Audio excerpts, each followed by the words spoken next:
So hi friends, welcome to my channel RK current affairs. So friends, ఎవరైతే మన ఛానల్ని subscribe చేసుకోదో వాళ్ళది సబ్స్క్రైబ్ చేసుకోండి. So latest current affairs and job notifications, career guidance and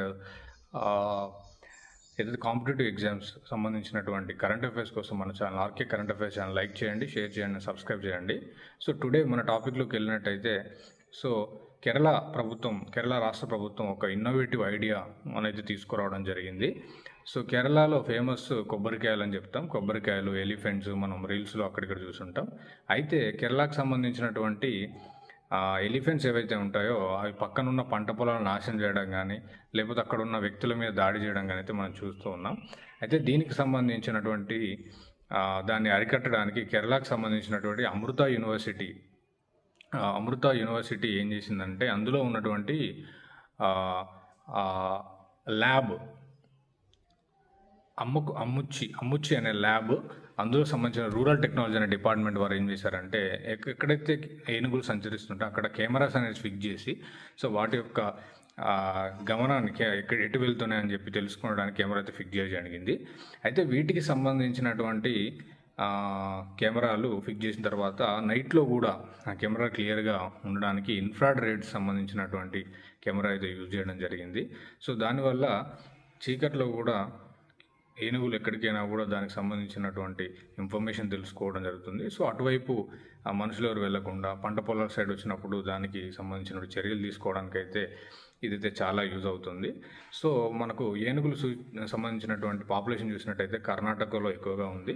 so తర్వాత వచ్చేసి అస్సాంలో, తర్వాత అయితే థర్డ్ ప్లేస్లో కేరళ అయితే ఉండడం జరిగింది.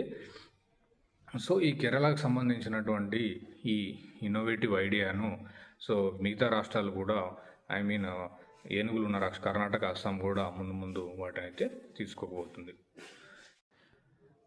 1992లో అయితే భారత ప్రభుత్వం ప్రాజెక్ట్ ఎలిఫెంట్ అనే ప్రాజెక్ట్ని అయితే స్టార్ట్ చేయడం జరిగింది. ఇది 14 రాష్ట్రాల్లో 33 టైగర్ రిజర్వ్ అయితే ఉండడం జరిగింది. ఇందులో మొట్టమొదటి సింగ్బమ్ అని చెప్పి జార్ఖండ్లో, అతి పెద్దది వచ్చేసేసి టెరాయి అని చెప్పి ఉత్తరప్రదేశ్లో ఉండడం జరిగింది. అయితే దీనికి సంబంధించి 1972లో వైల్డ్ లైఫ్ ప్రొటెక్షన్ యాక్ట్ అనేది రావడం జరిగింది.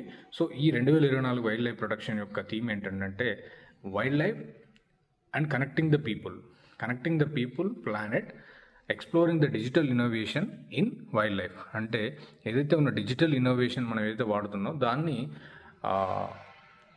దాన్ని మనం వైల్డ్ లైఫ్కి అప్లై చేసుకొని ఎట్లా ప్రొటెక్ట్ చేయాలి, ఎట్లా కన్జర్వ్ చేయాలి అనే దాని మీద అయితే ఈ year wild life protection theme అయితే ఉండడం జరిగింది. అలాగే ఆగస్టు 12 తారీఖు మనం ఇంటర్నేషనల్ ఎలిఫెంట్స్ డే జరుపుకుంటాం, ఆగస్టు 12న. సో దాని థీమ్ వచ్చేసి ఏంటంటే personifying the beauty and the theological relevance and environmental improvement. And ఏదైతే థియాలజికల్ సంబంధించినటువంటి థియరీస్ ఉంటాయో అలాగే బ్యూటీ, సో దాన్ని కూడా మనం ఎన్విరాన్మెంట్ను ఏ విధంగా ఇంపాక్ట్ చేయొచ్చు, ఏ విధంగా దాన్ని ఇన్నోవేటివ్గా మార్చుకోవచ్చు అనే దాని మీద అయితే థీమ్ అయితే ఉండడం జరుగుతుంది. సో ఓకే ఫ్రెండ్స్, టుడే ఇది ఇవాళ మన టాపిక్. సో రేపటి టాపిక్తో మళ్ళీ మనం కలుసుకుందాం. సో అంతవరకు మన ఛానల్ని లైక్ చేయండి, షేర్ చేయండి అండ్ సబ్స్క్రైబ్ చేయండి. మీ సపోర్ట్ని అయితే తెలియజేయండి. Thank you.